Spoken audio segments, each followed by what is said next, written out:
Jaunās pils veidos vēl tikai iecerēts. Toties arhitekts Ivers dzīvo un strādā tagadējā Lielauces tautsnama ēkā, toreiz pārvaldnieka mājā. Viņš gaida savu ģimeni, ierodamies ar vilcienu no Rīgas, no Auces stacijas.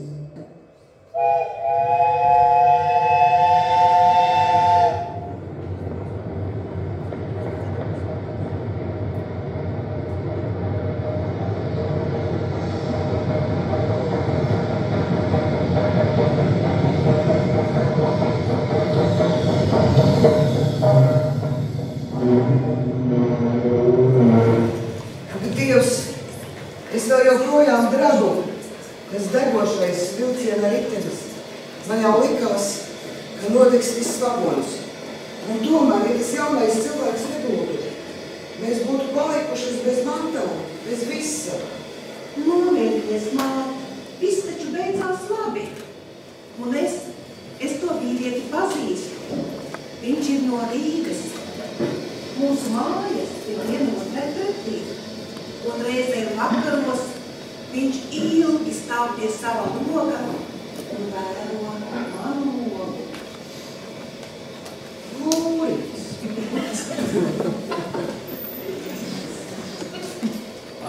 Atvēlēja dāmas, vilciena ritenim sākot pūpēt cilvēki, protams, satraucās un steigā katram mēģināt paņemt savu čemodānu un bieži vien tās sajauca. Ceru, ka šie ir jūsējie.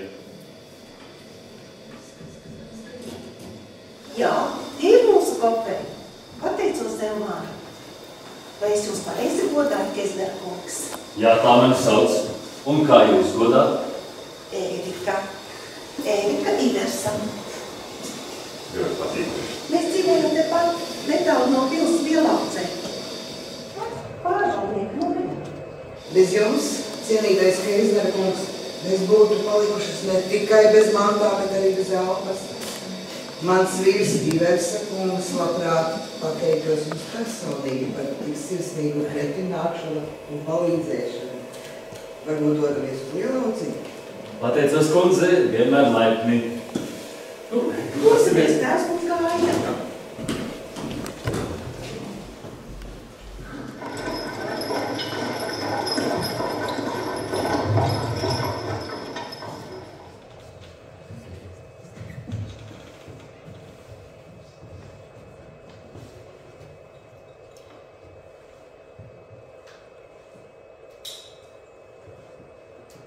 Kur viņas kavējās?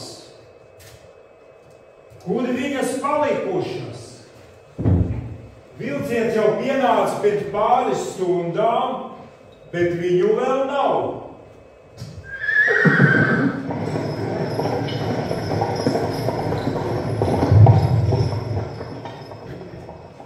Paldies Dievam, beidzot esat klāt.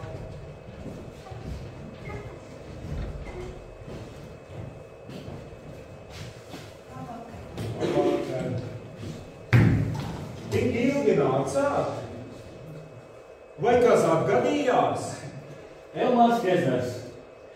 Man bija tas gods dāmām palīdzēt. Notika neliels vilciena negadījums, un tā bija tīrā nejaušība, ka mēs satikāmies. Nejaušību nav dēls. Milzīgi pateicos, ka palīdzējāt abām kundzēm. Pateicos. Iesim iekšā, ceļā esat noguruši, pastāstīsiet man sīkāk par dzelzceļa negadījumu. Ziniet ko, Kezderkungs? Man radās gaiša doma. Rīt ir vasaras svētki. Palieciet pie mums Lielaucē, uz brokastīm. Apskatīsiet pīli, tās parku, paciemosaties. Lielaucē viesmīlība vēl nav zudusē.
Šādā skaistā vasaras rītā pat laiks šķiet klusāks, lēnāks. It kā vaisa pasaule būtu aizmirsusi steigties. Tas ir tik brīnišķīgi, ka šajos skaistajos vasaras svētkos varam būt visi kopā.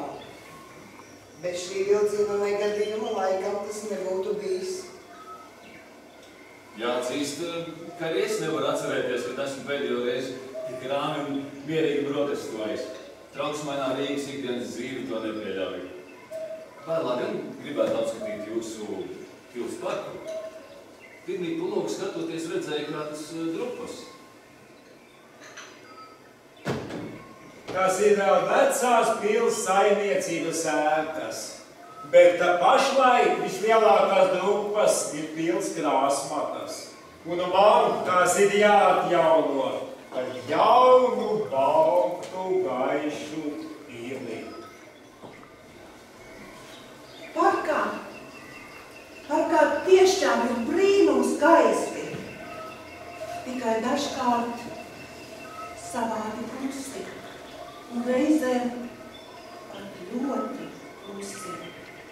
Cilvēki ir izveidojuši ainavas tik glaznainas vietas, bet īpašā vieta parkā ir romantiskais lokveida tiltiņš. Jā, tas ir parka vecais tiltiņš. Par laimi tas ugunsgrēkā necieta.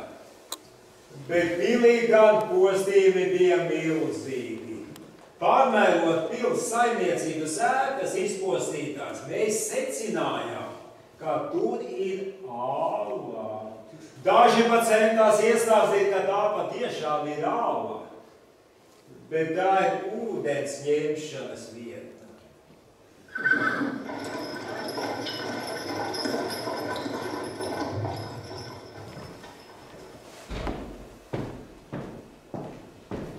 Labrīt, kungs! Labrīt! Atvedu jums prasību kartē veco ceļu. Paldies! Ceļš vijās pāri laukiem no Lielvaldes uz Skari.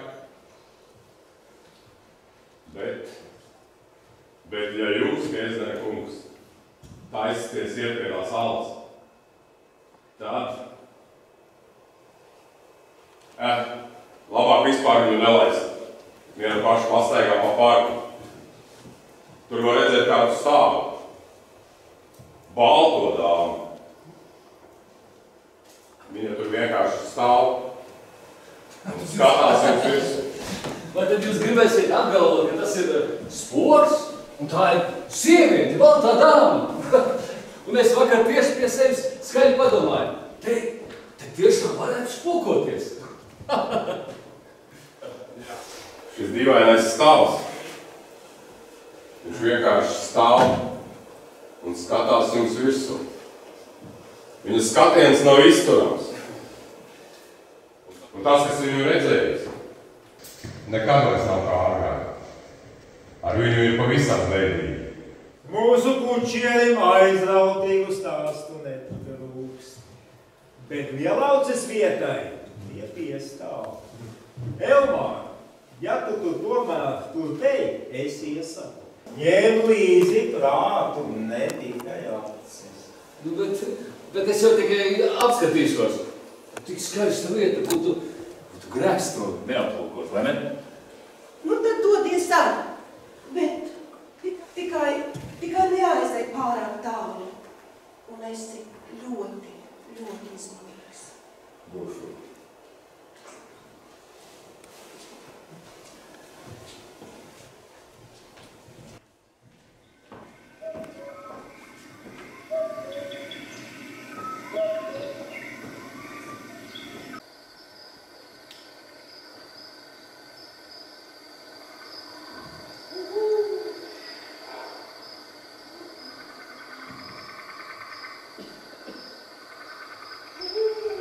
Dīvaina vietā. Savāds sajūtas, te. Šeit tiešām ir kas tāds.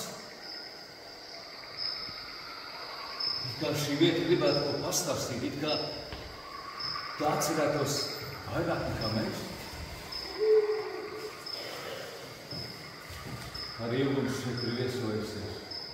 Bet kas palicis pāri? Jā, tā nesaucē, tā pils stipros mūrus.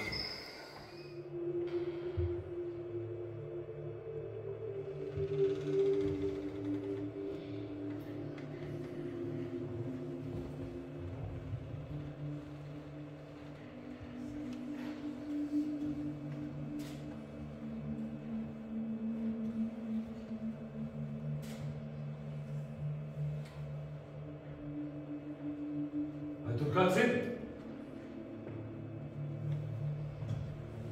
Ei, es prasu, vai tur kāds ir?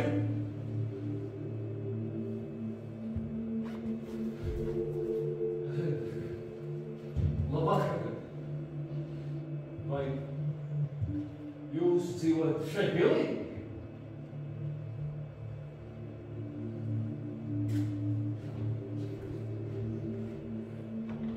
Vai jūs kādu meklējat?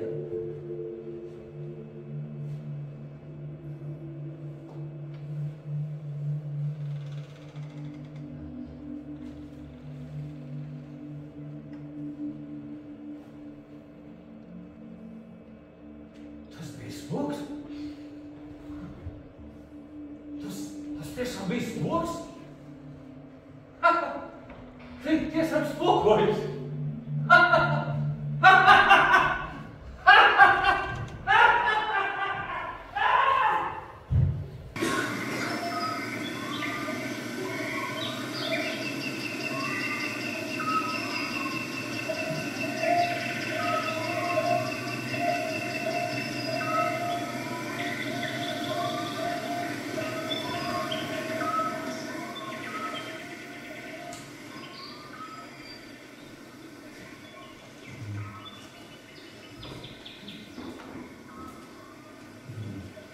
Viņš teica, atgriezīsies vakarā, bet nebija ne šorīt brokastīs, ne pusdienās. Viņa vienkārši nav. Varbūt jaunais cilvēks pārdomā un ar kādu Rīga ratu aizbrauca uz Auci. Tie Rīgas kungi ir nesaprotami. Te viņi ir, te nav.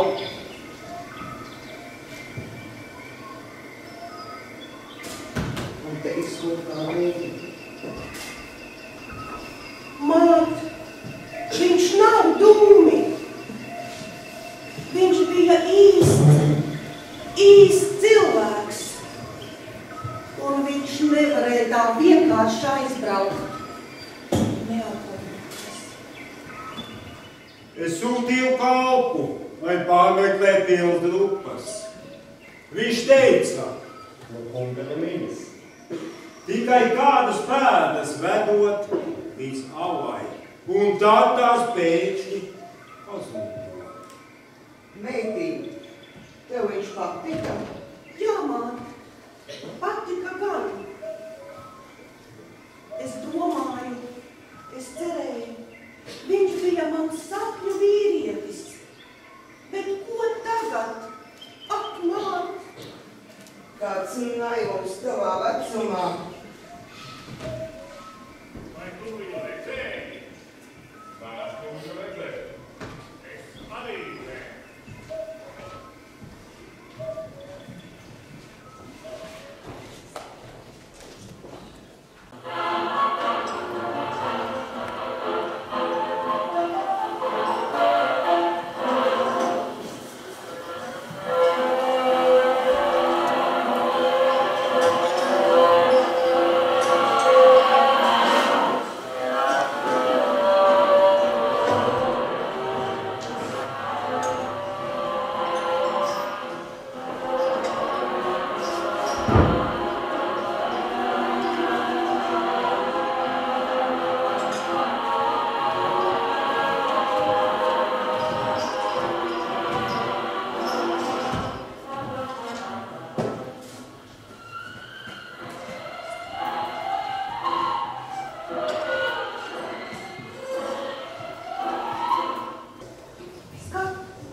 viņa šeit bieži nāca.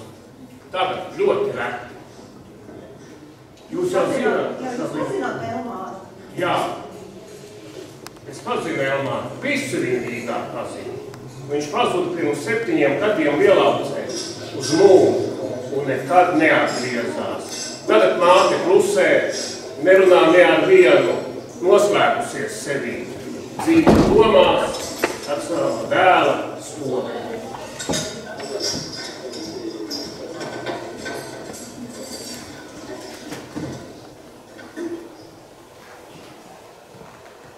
Un es domāju, ka viņš toreiz aizbrauca. Un tad es domāju, varbūt apmaldījās purvā. Bet tagad es domāju, ka viņu paņēma tā mistiskā savādā noslēpumainā būtne no pils alas, tā baltā dāma.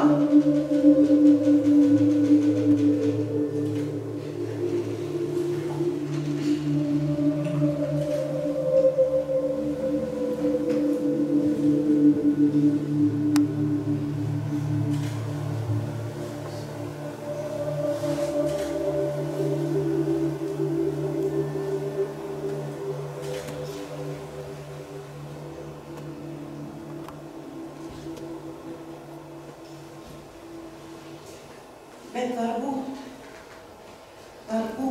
viņš bija tikai viesis šeit, šajā vietā.